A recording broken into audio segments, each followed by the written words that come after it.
So this movie is honestly one that completely baffled me at how good it was. I was so surprised.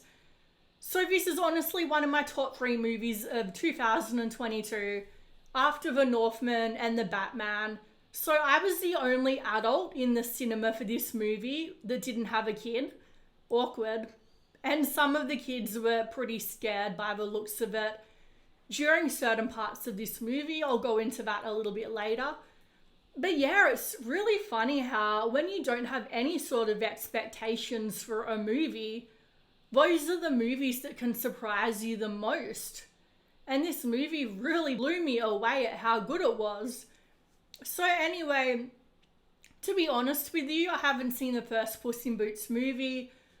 I've only seen Shrek 1 and Shrek 2, so I definitely need to do a Shrek marathon soon because I don't remember if the Shrek movies are as good as this, but if they are, I definitely want to rewatch them. And I remember that there was a Shrek Halloween thing, like a Halloween special on Netflix that was really good, so I'll probably need to rewatch that as well. So anyway, this movie beat Avatar at the box office. Well, not at the box office, sorry, at Rotten Tomatoes. I don't know how they both did at the box office, but I think it's hilarious. Of all the movies to get better ratings than Avatar, it's Puss in Boots 2. So basically, Puss in Boots is a sequel to Puss in Boots 1. So The Last Wish, I think, came out roughly 10 years after the first movie. So it's sort of like the Top Gun 2 movie that came out recently that everybody is saying is amazing. I still haven't seen it, but let me know down below if it's worth seeing. So basically everybody said that beat the original, and this did as well for the first Puss in Boots movie. So yeah, I guess it's those lightning in a bottle sort of situations. So you definitely don't need to see the first movie to understand this movie because like I said, I haven't seen it and I understood everything perfectly. So basically Puss in Boots has gone through 8 of his 9 lives. So he seeks out this wish that can give him new lives. And on the way he meets some quirky, interesting characters. And one of those characters is this wolf that everybody's talking about. He was a really, really well done villain. So basically he was actually the Grim Reaper who was in the shape of a wolf, and he was scary. Like even as an adult, there were chills going up my spine when he came on screen. And he had this theme music, this sort of whistling that was really creepy. And yeah, he was an amazing villain, way better than Puss in Boots 2 deserved probably. So anyway, there's another villain, Jack Horner, you know, the baker boy from the nursery rhyme. And it kept reminding me of the baker boy from Game of Thrones. I don't know why my mind went in that direction, but yeah, Jack Horner was the other villain, and he is one that isn't talked about a lot. And I feel like that isn't fair because yes, he wasn't as good as the wolf, but he was also a really entertaining villain. So there were moments in this movie, like I said, that seemed to make the kids in the... Well, there was one kid in the theatre that seemed a bit nervous, so maybe that kid was just sensitive.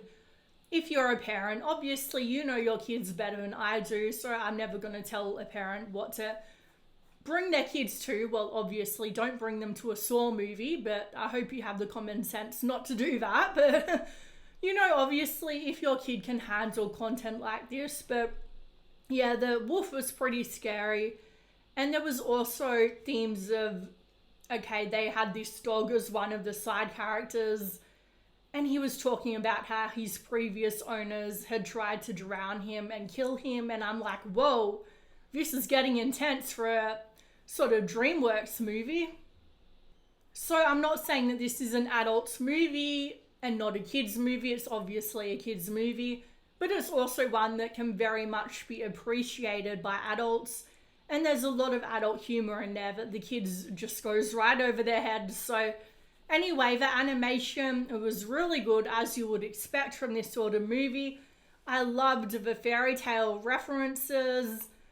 Like, we have Goldilocks and the Three Bears, and I dressed up as Goldilocks when I was a kid for Book Week. So there's that. So they were really interesting and heartwarming characters. I really liked their story. So there's also Jiminy Cricket. So whenever I have a fairy tale character, I have to compare them to the character on Once Upon a Time because I absolutely adore that show. So Jiminy Cricket on both the show and in this movie is a great character. He really added a lot to the movie for a character that was basically just comic relief, but he also really brought a lot of serious issues to the movie because addressed those issues because he was basically acting as a conscience for Jack Horner and showing how his actions were wrong. So it was teaching kids right from wrong in a really entertaining way. So they were very well-rounded characters that you could get invested in. And there were very quick appearances from the Gingerbread Man, who I love from the Shrek movies, and Pinocchio. So there were a lot of genuinely funny moments in this movie, and it definitely set up Shrek 5 because at the end of the movie, we see them going to far, far away land, and then the Shrek music plays in the background. So I think there's definitely going to be a Shrek 5. There's lots of good moral lessons for kids on the importance of family, courage, friendship, and humility, not having too much pride, because that's one of the central themes in the movie, is Puss in Boots needs to learn to be less selfish. So this is a really wholesome family fun movie with no sort of political agenda that I really, really enjoyed. So I would give this an 8 out of 10. So let me know down below your thoughts if you enjoyed this movie, and if you could like, subscribe, all of that. It really helps out my videos. Thank you.